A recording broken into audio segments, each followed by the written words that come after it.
Hello mga ka-breeders, magandang araw sa ating lahat. Lalong-lalo na po sa mga kapwa farmers natin dyan. Sana po ay palagi kayong binibigyan ng blessings ni Lord at hopefully yung mga alaga po ninyo ay palagi po malulusog at lalong-lalo na sa panahon ngayon na tag-init. So ayun po. Yung mga bagong viewers po natin sa channel natin, hopefully kayo po ay mag-subscribe at mag-like at mag-click sa notification bell para po palagi kayong updated sa mga bagong videos po natin. Yan po. So ang content po natin sa araw na ito ay papakita ko po sa inyo yung mga kambing natin na bago pong nanganak, yung mga pinapalagaan po nating kambing, at saka syempre naman po pakita ko rin yung isa nating kambing na naglandi. So pina-stud po natin sa kaibigan po natin. Ayun po. So hopefully mag-enjoy po kayo sa video natin sa episode na ito. Thank you po mga ka-breeders. Andito tayo ngayon mga ka-breeders sa Amlan Central Elementary School kasi nandito yung bahay ni Jonathan Iba.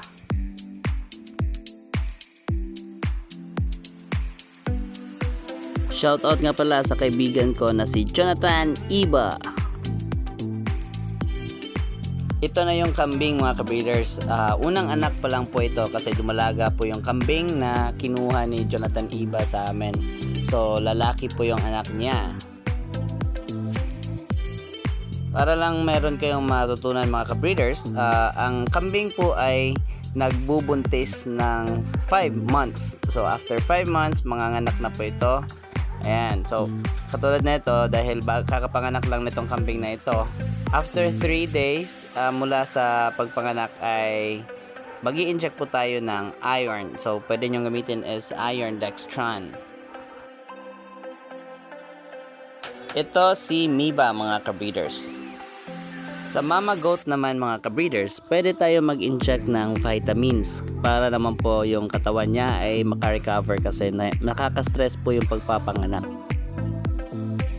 We are so blessed mga ka-breeders kasi yung mama goat ay marami pong gatas at malusog naman, tapos yung anak naman niya ay masigla po kahit unang araw pa lang. Mula nung pinanganak siya, nakakatayo na ito at lumalakad na rin. So good sign po yan. Ito naman si Mama Goat, sabi ni Jonathan Iba na medyo nahirapan tong mga anak kasi sobrang laki nung unang anak niya.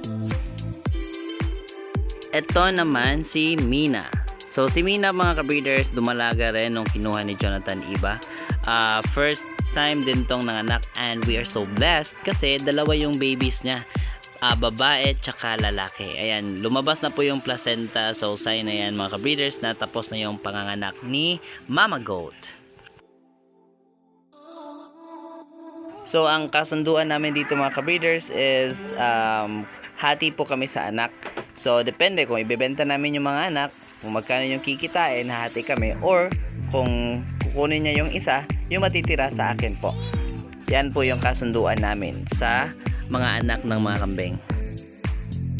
Ngayon, dahil yung isang kambing, isa lang yung anak, mangyayari nun is hati po kami dun sa pagsakaling ibebenta yung kambing na yun.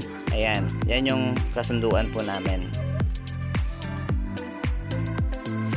So ito po mga ka-breeders, isang senyales po na malusog yung mga anak ng kambing kapag unang araw ay dumidede na po ito. At dapat lang kasi yung mga anak nila hindi pa po yan nakakakain, kaya dapat lang na makadede sila.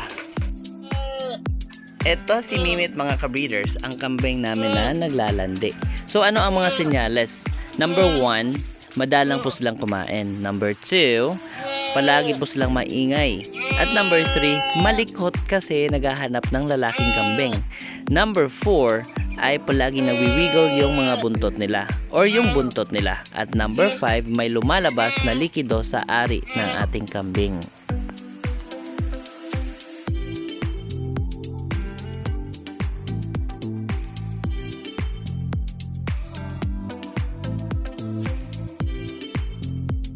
Ayan, so andito tayo ngayon sa Tandayag, Amlan, Negros Oriental para magpastad ng ating babaeng kambing. So shout out kay Janiza at kay Uncle Bunny.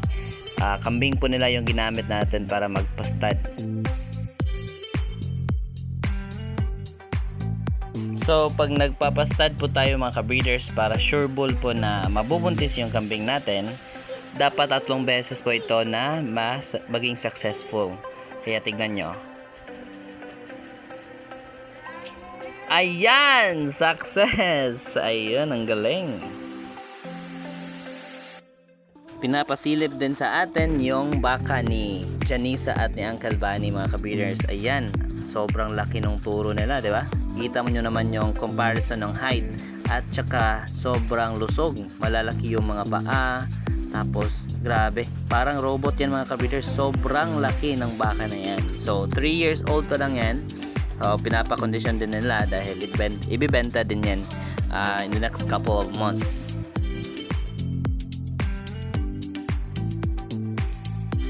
So, tignan natin yung side view ni nitong baka na to. Sobrang laki mga ka-breeders. Ayan, grabe oh. Parang robot. Ayan, yung nasa likod, yan yung mama niya. Ito si Valentino mga ka-breeders. Pinapakondisyon natin si Valentino, yung boer goat natin, kasi running 6 months old pa lang si Valentino. So in the future, ito na po yung gagamitin natin pang stud ng ating mga alagang kambing. So ayan po mga ka-breeders, meron tayong 2 kambing na kakapanganak lang. Ito po ay pinalagaan natin kay Jonathan Iba. Shoutout kay sa kaibigan ko na si Jonathan Iba. Ayun po. Si Jonathan Iba po ay kaibigan ko. So, pinalagaan ko yung 2 kong kambing. Actually, 3 po yun yung pinalagaan ko sa kanya. Hopefully, madagdagan pa in the future kasi meron kami mga kambing na upgraded.